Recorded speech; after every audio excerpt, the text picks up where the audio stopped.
Good day everyone, I'm Patricia Taborada and today I'm going to be discussing about what is Sikolohiyang Pilipino or the Filipino psychology along with Bohos and Mojica.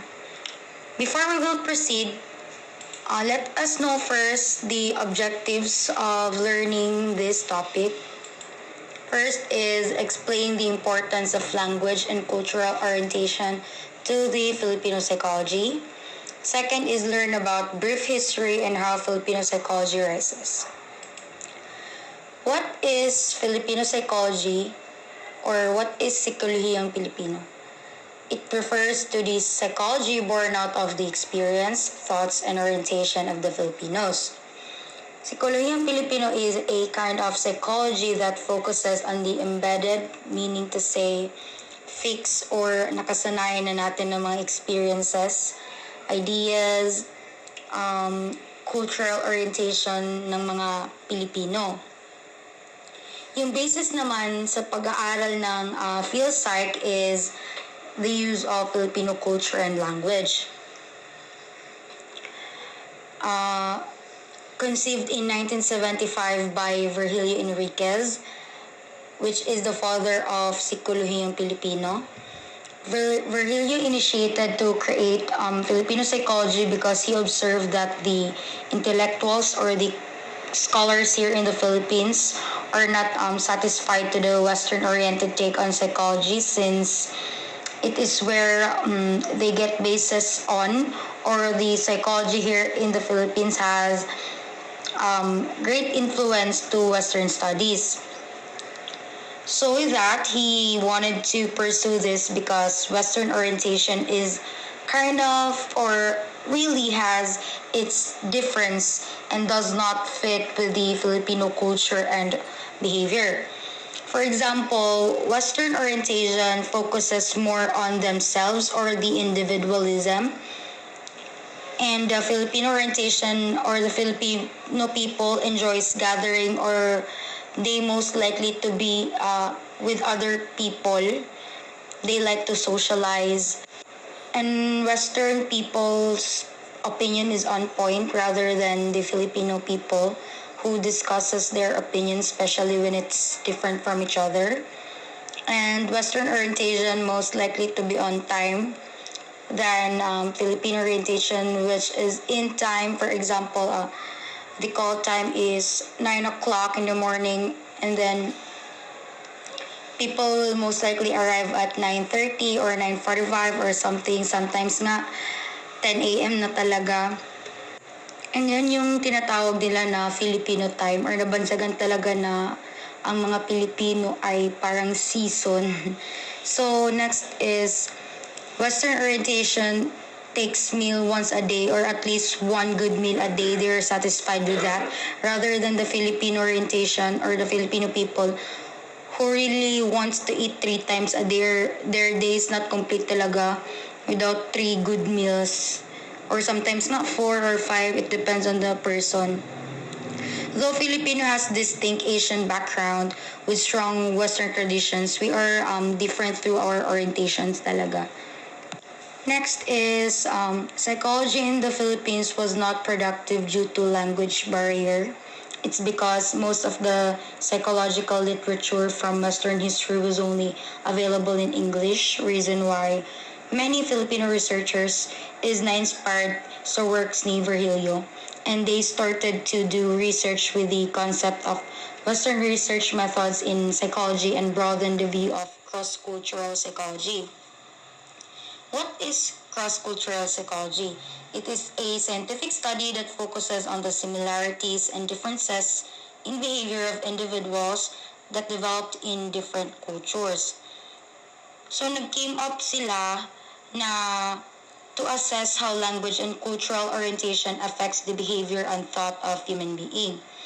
Well, based on my research, language plays a significant role in human behavior and how it shapes people's culture. That's why they considered language as cultural, social, and psychological phenomenon, since even small differences in language use, it can accord or it can affect with biased beliefs. So if you're speaking a language, it means that you are assuming a culture. For example, if you want to know another culture because you want to know their principles or their orientation, basically, you're also trying to know their language. So that's just a short overview sa relationship ng language at saka culture since hindi naman ito ang focus ng topic na ito. So we're gonna proceed to the next bullet, which is Sikolohiyang Pilipino examines the connections between self-perception, consciousness, culture, and political climate in the Filipino context. So, ang Sikolohiyang Pilipino looks into the connection of how a person assess themselves when it comes to how they act and react towards the opinions of political society at a particular time. So, the political climate is in Filipino psychology is gina-examine niya yung connection nito sa each other of how can it affect the person's behavior and life. Reason why it can contribute to the development of our own identity and national consciousness. And let's proceed to the next slide, which will be presented by Erica Bojos. Magandang araw po sa inyong lahat. Before po I proceed in my discussion po, first and foremost, ipagpaumanhin niyo po kung may maririnig po kayong ingay sa background ko. Kasi ito na po yung parte ng aming lugar na hindi gaanong maingay. So yan po, pagpaumanhin niyo po. So yan, the approach. Filipino psychology o Sikolohiyang Pilipino refers to indigenization from within. Yes po, this topic is already discussed sa previous reporters natin. But let me tell you po guys na this topic is also connected in our report, which is Sikolohiyang Pilipino. So yun po. It is a process where the knowledge and methods related to psychology are derived from the local culture. So this process formalizes the knowledge base and the local culture at its source. So it means looking for the indigenous psychology from within the culture itself, and not just clothing a foreign body with a local dress, of course. So the strategy for discovering Sikolohiyang Pilipino, it is based on assessing historical and socio-cultural realities, understanding the local language, unraveling Filipino characteristics. So it also focuses on the personality characteristics and traits of us Filipinos, and explaining them through the eyes of the native Filipino. So in short, psychology, it is appropriate and significant to us Filipinos. So and also from the experiences of the indigenous people, theoretical framework and methods are developed.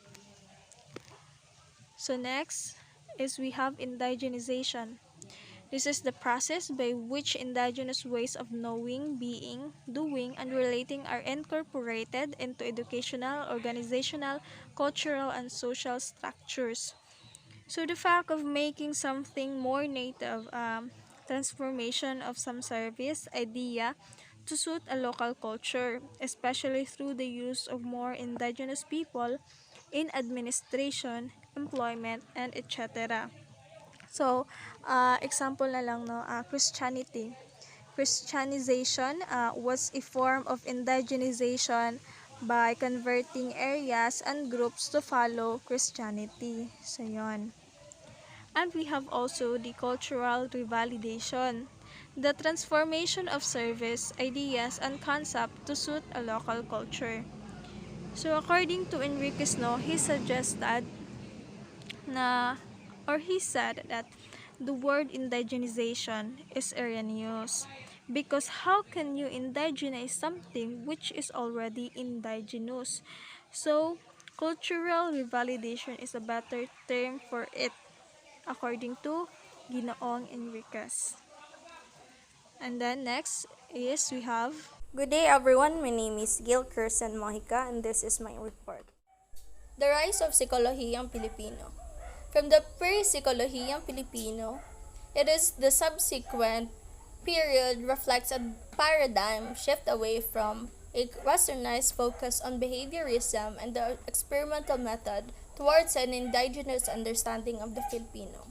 So according to Likuanan of 1985, the 1970s saw an active questioning of the relevance of the Western theory and concept, an increased interest in larger social issues, in the dynamics of Filipino communities, in the intricacies of Filipino psyche, in the use of Filipino as the language of research. This resulted in a body of knowledge which includes indigenous concepts and methods. In short, a psychology which appropriate and significant to Filipinos. Sa halip na sumunod sa mga metodolihiyang itinanim at ipinataw ng Western psychology, sinuri ang pagbuo ng Filipino-centric narrative na isinasaalang-alang ang impluwensya ng socio-political variables, integration ng wika at kultural na pagkakaiba. For example, the political climate of 1970s under the Marcos administration was characterized by backlash, upheaval, and resistance from across all class lines, which in turn ignited a critical reevaluation of identity and consideration of a national consciousness. The principal emphasis of Sikolohiyang Pilipino is to foster national identity and consciousness, social involvement, and psychology of language and culture.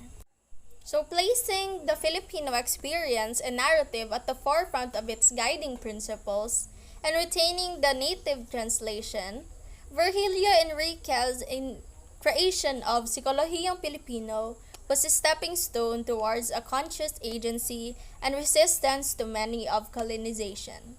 That's all. Thank you.